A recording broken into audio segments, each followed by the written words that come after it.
So hi guys, today we will be presenting about the adsorption and partition chromatography.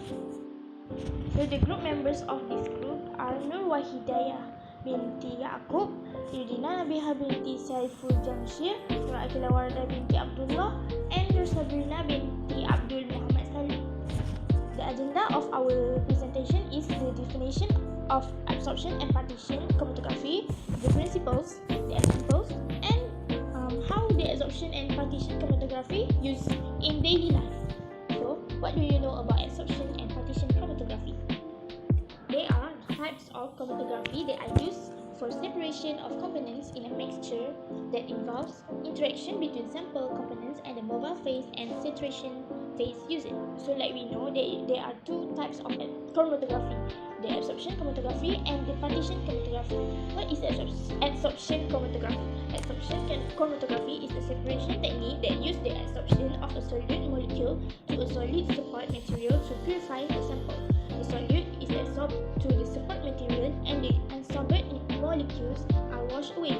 The support material can be a solid or a liquid. For an example, is column chromatography, where the saturation phase is packed into a column and the sample is introduced at the top of the column.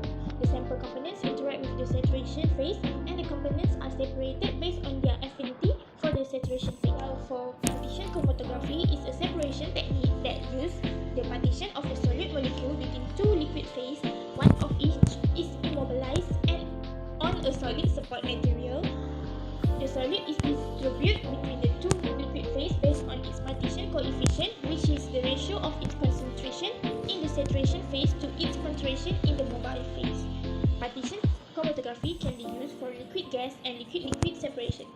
For an example, is the gas chromatography, where the saturation phase is a liquid film coated with a column and the mobile phase is a gas.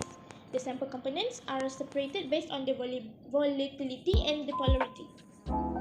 For the principle of adsorption chromatography, it is the analytical separation of a chemical mixture via the interaction of the adsorbate with the adsorbent. When a gas or liquid combination travels over an adsorbent bed, it separates because various chemicals adsorb at different rates. As can be seen, the blue one is the stationary phase, where it is in solid, and the mobile phase is in liquid. The solute will be adsorbed on the stationary phase, indicating that it is more polar, and the solute will move more slowly over the solvent front.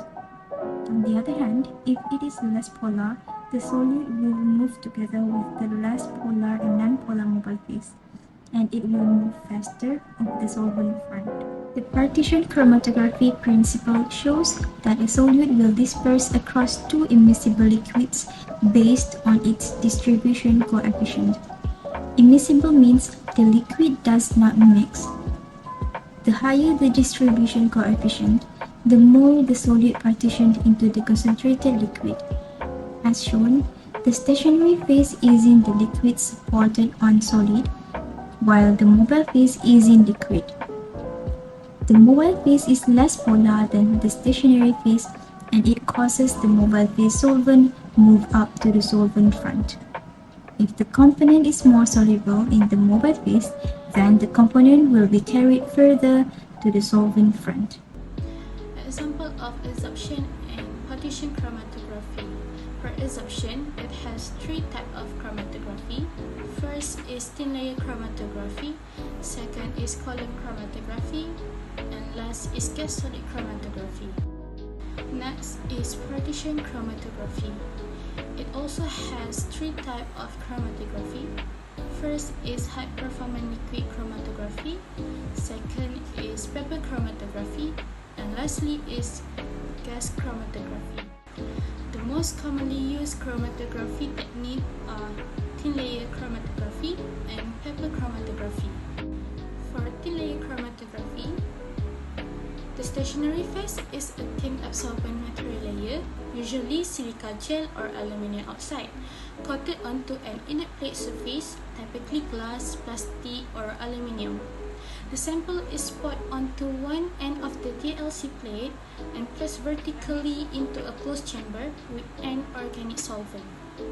For paper chromatography, In paper chromatography, substances are distributed between a stationary phase and mobile phase.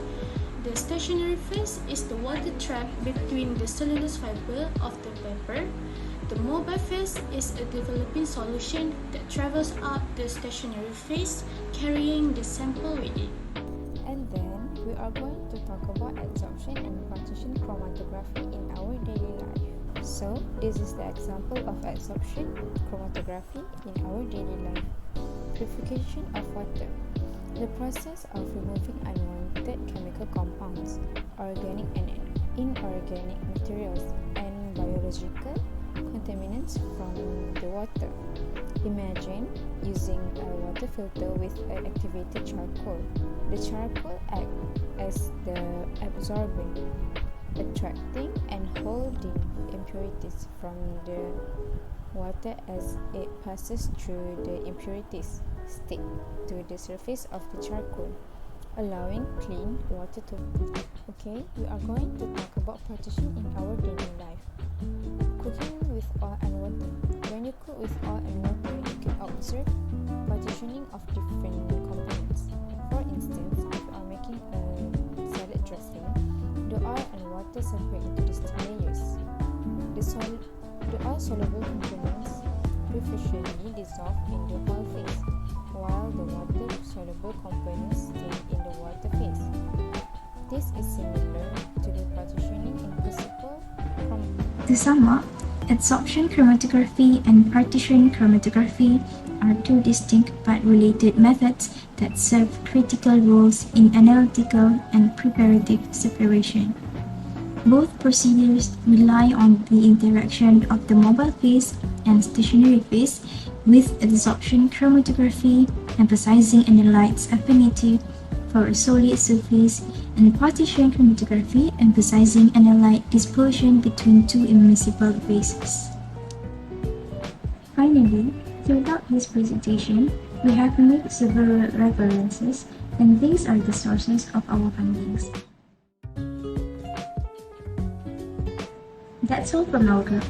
We hope that our presentation will be informative, and we would like to apologize for any mistakes, whether intentional or unintentional. Thank you and Assalamualaikum.